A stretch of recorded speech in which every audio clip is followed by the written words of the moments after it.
रोहनिया क्षेत्र के औढ़े ग्राम सभा के पंचक्रोशी मार्ग पर स्थित सुधा पर्यावरण एवं प्रौद्योगिकी संस्थान में चल रही 7 दिवसीय संगीतमय भागवत कथा ज्ञान यज्ञ का समापन हुआ। ज्ञान यज्ञ के सत्संग का अमृतपान परम पूज्य आचार्य सदगुरु श्री अखिल दास महाराज कालरात्रि पीठाधीश्वर कंचनपुर श्रीधाम वृंदावन के श्रीमुख से श्रवणपान का सौभाग्य भक्तों को प्राप्त हुआ। इस संगीतमय कथा ज्ञान यज्ञ के आयोजनकर्ता प्रख्यात पर्यावरण वैज्ञानिक प्रोफेसर बी.डी. त्रिपाठी हैं। श्रीमद् भागवत कथा जो जीवन के उद्देश्य एवं दिशा को दर्शाती है। इस कथा ज्ञान यज्ञ से प्रकृति एवं पर्यावरण शुद्ध होती है, जीवन में शांति मिलती है। इसे सुनने मात्र से वहां का संपूर्ण क्षेत्र सकारात्मक ऊर्जा से सशक्त हो जाता है। मन की शुद्धता का सबसे सरल और सबसे बड़ा साधन केवल भागवत ज्ञान यज्ञ ही है। भागवत रूपी ज्ञान यज्ञ का अमृत स्वर्ग के अमृत से भी बड़ा है, क्योंकि भागवत ज्ञान यज्ञ श्रवण से मनुष्य जन्म मरण से मुक्ति पाकर जीव सदा सदा के लिए भगवान की शरण में पहुंच जाता है।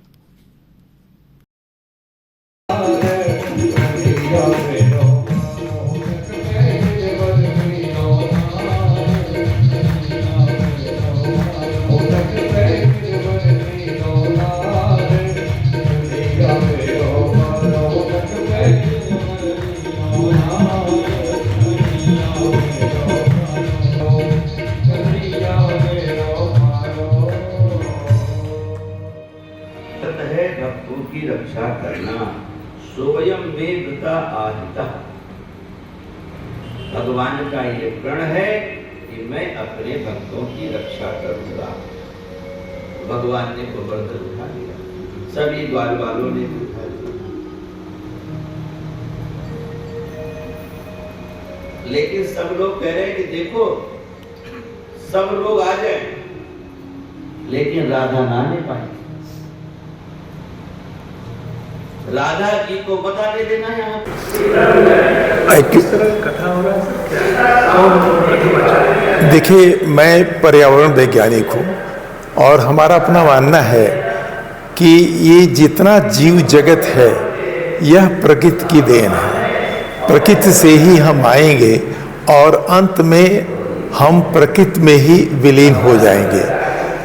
तो जब हम धर्म और विज्ञान की बात करते हैं तो आजकल ऐसा हो गया है कि बहुत से जो धार्मिक लोग हैं वो विज्ञान की बातें कम जानते हैं और जो वैज्ञानिक है वो धर्म के बारे में कम जानता है।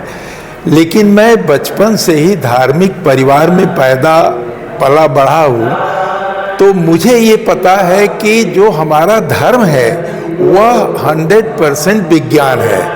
जैसे हम आत्मा और परमात्मा की बात करते हैं और लोग कहते हैं कि आत्मा अजर और अमर है, इसी प्रकार से विज्ञान की यदि आप उसकी बात की विवेचना करें तो हमारा मानना है कि पूरा ब्रह्मांड एक ऊर्जा का स्रोत है और छोटी छोटी ऊर्जाएं पूरे जीव जगत में फैली हुई हैं। जैसे लोग कहते हैं कि सभी आत्माएं परमात्मा के अंश हैं, तो ऐसी स्थिति में हर व्यक्ति को यह एक्चुअल ज्ञान हो सके कि वह धर्म और विज्ञान दोनों एक ही है।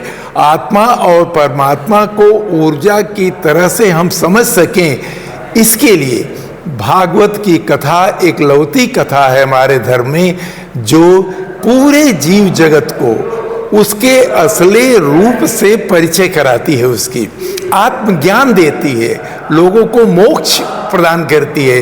ये कहा जरूर जाता है कि जब राजा परीक्षित को श्राप मिला था श्रृंगी ऋषि द्वारा कि आपको जो है तक्षक नाग आप करके काटेगा और आपके 7 दिन बाद मृत्यु हो जाएगी, तो ये सुखदेव मुनि ने ये कथा उनको पूरा सुनाया था। और एक्चुअली सुनाने के बाद हुआ क्या था, उनको ज्ञान हो गया था। इसलिए मैं साइंटिस्ट भी हूँ, धार्मिक व्यक्ति भी हूँ।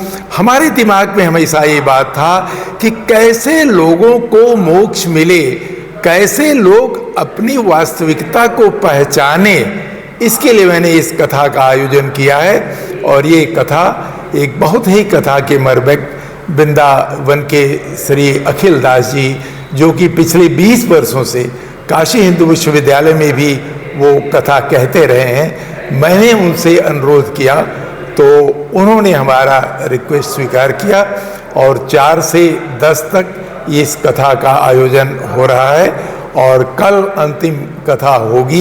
ये YouTube पर भी प्रसारण हो रहा है और मैं सभी लोगों से ये निवेदन करता हूं कि कथा का श्रवण करें जिससे एक्चुअल जीवन का सुख प्राप्त हो सके। मुख्य जजमान प्रोफेसर अविनाश चंद्र पांडे, जो कि पहले कुलपति रह चुके हैं जो है, और उनकी पत्नी डॉक्टर सरिता त्रिपाठी को बनाया गया है, क्योंकि और वही लोग मुख्य जजमान हैं और मैं तो आयोजक के रूप में हूँ। हमारे साथ डॉक्टर सुमन तिवारी। व्यास जी का नाम बता दीजिए। व्यास जी का जो सही नाम है वो ये है कि श्री संत अखिल दास जी इनका नाम है, और ये वृंदावन के जो काल रात्रि पीठ है उसके पीठाधीश्वर है।